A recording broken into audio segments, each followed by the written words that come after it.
Do you remember the first time you learned that peace had a price?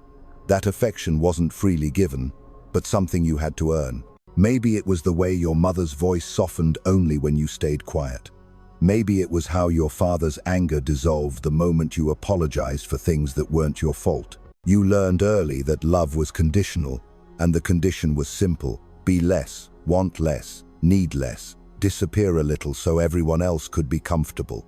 That is where people-pleasing was born, not from kindness, but from survival. You were a child who needed to feel safe, and somewhere along the way, your nervous system made a calculation. It decided that compliance equaled safety.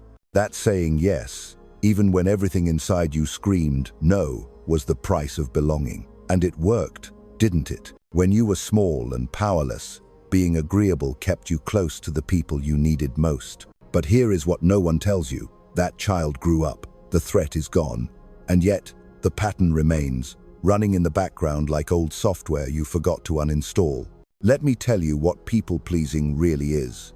It is not generosity, it is not compassion, it is fear wearing the mask of kindness.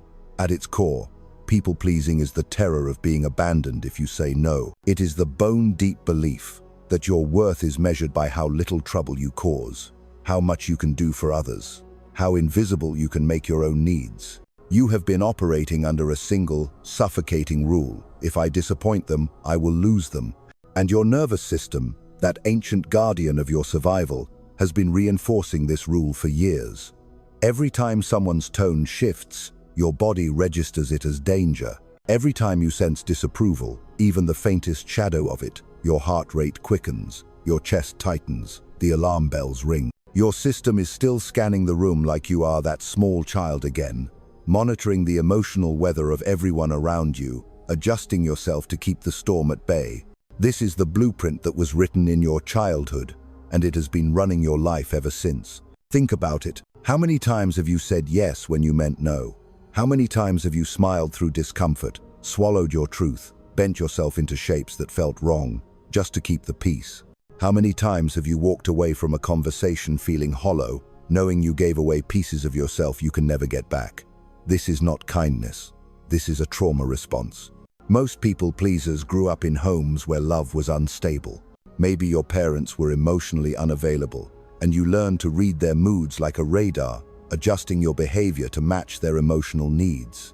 Maybe there was anger in your house, unpredictable and explosive, and you learned that staying small and quiet kept you safe. Maybe you were praised only when you achieved, only when you made them proud, and you internalized the message that your value was tied to your performance, your usefulness, your ability to make others happy. You became a student of other people's emotions. You learned to detect the slightest shift in tone, the smallest flicker of irritation. You became fluent in the language of tension, and you made it your job to dissolve it. You became the peacemaker, the helper, the one who always understood, the one who never caused problems. And everyone loved you for it. But did they love you, or did they love how easy you made their lives? This is what psychologists call fawning. It is one of the 4 trauma responses, alongside fight, flight, and freeze. Fawning is the act of appeasing to avoid conflict or rejection. It is the instinct to prioritize someone else's comfort over your own safety, your own truth, your own needs. And for people-pleasers, fawning became the default setting. It is not a choice anymore. It is automatic. Someone asks you for something, and before you even think, your mouth says yes. Someone criticizes you, and you immediately apologize, even when you did nothing wrong. Someone is upset, and you scramble to fix it, to soothe them, to take responsibility for their feelings. You are not being kind. You are trying to survive a threat that no longer exists. Here is the truth that will hurt before it heals. People-pleasing does not make people love you. It just makes them comfortable. When you constantly prioritize their needs over your own, when you never push back, never disagree, never reveal the parts of you that might be inconvenient or complicated, you are not building intimacy. You are building a hollow relationship where they love the version of you that requires nothing from them. You are robbing them of the chance to love your true self. And you are robbing yourself of the chance to be loved for who you actually are. Think about the people in your life. How many of them know the real you? Not the accommodating, always available, never complaining version. The real you. The one who gets tired. The one who has opinions that might not align with theirs. The one who has boundaries and needs and desires that matter. How many people have ever had to stretch for you the way you stretch for them? How many have had to sit with your discomfort, respect your no, love you, even when you are not easy? Healing begins with unlearning. It begins with recognizing that the lessons you learned as a child, the ones that kept you safe back then, are now keeping you small. It means sitting with the uncomfortable truth that your parents' version of being good might have simply been being quiet, that their love might have been conditional in ways you are only now beginning to see. This does not make them villains. It makes them human. But it does mean that you have to stop living by the rules they taught you. You have to redefine what it means to be a good person. Because here is what they didn't tell you. Saying no is not selfish. Setting a boundary is not cruel. Choosing yourself is not betrayal. These acts are honesty. They are integrity. They are the necessary discomfort of becoming a real person instead of a reflection of everyone else's needs. Love is not earned through compliance. Love is earned through authenticity. The people who are meant for you will not be the ones you had to shrink for. They will be the ones who see you at full size and stay. They will be the ones who respect your no as much as your yes. They will be the ones who do not punish you for having needs. But getting there requires you to do something terrifying. You have to start saying yes to yourself. Yes to rest when you are tired, even if it disappoints someone. Yes to honesty, even if it creates tension. Yes to your own preferences, your own pace, your own limits. You have to practice the radical act of believing that your needs matter as much as anyone else's. When you say no, and I need you to hear this, you do not owe anyone an explanation. You do not need to justify, defend, or apologize for having boundaries. A simple, clear no is a complete sentence. But I know that feels impossible right now. So here is a tool, the 3-step no rule. First, pause and breathe. Do not respond immediately.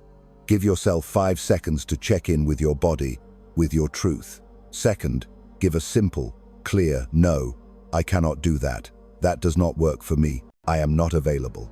Third, do not over-explain or justify. Resist the urge to soften it with excuses or apologies. Just let the no stand. It will feel wrong at first. Your body will panic. Your mind will flood with guilt. You will want to take it back, to fix it, to make them comfortable again. But sit with it. Breathe through it. This discomfort is not a sign that you are doing something wrong. It is a sign that you are doing something new. The goal is not to kill your kindness. The goal is to free your kindness from fear. True kindness is a choice, not a compulsion. It comes from abundance, not from the terror of rejection. When you learn to say no, your yes becomes real. It becomes a gift instead of a reflex. You are going to meet a version of yourself that existed before fear taught you to hide. A version that had opinions and preferences, and a voice. A version that took up space without apology. That version is still there, buried under years of conditioning, waiting for you to come back.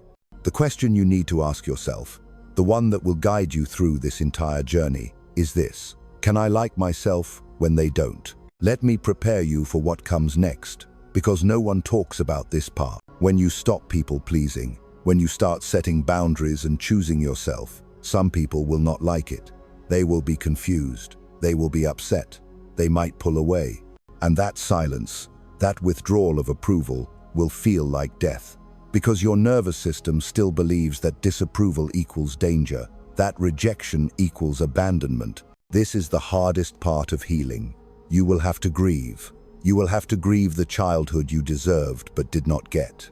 The one where your needs mattered, where you did not have to earn love, where you were allowed to be a kid, messy and loud and inconvenient, and still be cherished. You will have to grieve the fantasy that if you just try hard enough, if you just give enough, the people who could not love you properly will finally see your worth. You will have to let that go, and it will break your heart before it sets you free. You will also have to sit with the anger, the rage at all the times you said yes when you meant no, all the times you dimmed your light so someone else could shine, all the times you swallowed your truth to keep the peace, all the energy you spent managing other people's emotions, while your own went ignored. That anger is valid. Let it come. Let it burn through you. It is part of the process. Here is what I need you to understand about your empathy. You think of it as your gift, and in many ways, it is. You are deeply attuned to other people's pain. You can sense what they need before they ask. You know how to make people feel seen and heard. But underneath that genuine empathy is something else. Vigilance. A trauma-driven hyper-awareness that is constantly scanning for tension, for disappointment, for any sign that you are about to be rejected. You are not just empathetic, you are on high alert. And that is exhausting. True empathy is a choice. It is something you offer when you have the capacity, when it aligns with your values. Trauma-driven vigilance is compulsory. It is something you cannot turn off. It runs in the background, draining your energy, keeping you in a state of constant monitoring. Healing means learning the difference. It means recognizing when you are helping because you want to, and when you are helping because you are terrified of what will happen if you don't. Ask yourself this question and be brutally honest. Am I doing this because I want to, or because I am afraid not to? If the answer is fear, you have your answer. That is not kindness. That is compliance. And compliance, no matter how much it looks like generosity, is draining. It depletes you. It builds resentment. It creates relationships where you are always giving and never receiving, always accommodating and never accommodated. Kindness, real kindness, is nourishing. It feels good to give because you chose to give, not because you were afraid of the consequences of saying no. Kindness comes from a full cup. Compliance comes from an empty one, desperately trying to fill itself with approval. You are going to have to learn to tolerate other people's discomfort. This might be the most important skill you develop. When you set a boundary and someone reacts poorly, when they get upset or withdraw or try to guilt you, you are going to feel the pull to fix it, to take it back, to make them feel better. And you are going to have to resist that pull. You are going to have to let them have their feelings without making those feelings your responsibility. Their discomfort is not your emergency. Their disappointment does not mean you did something wrong.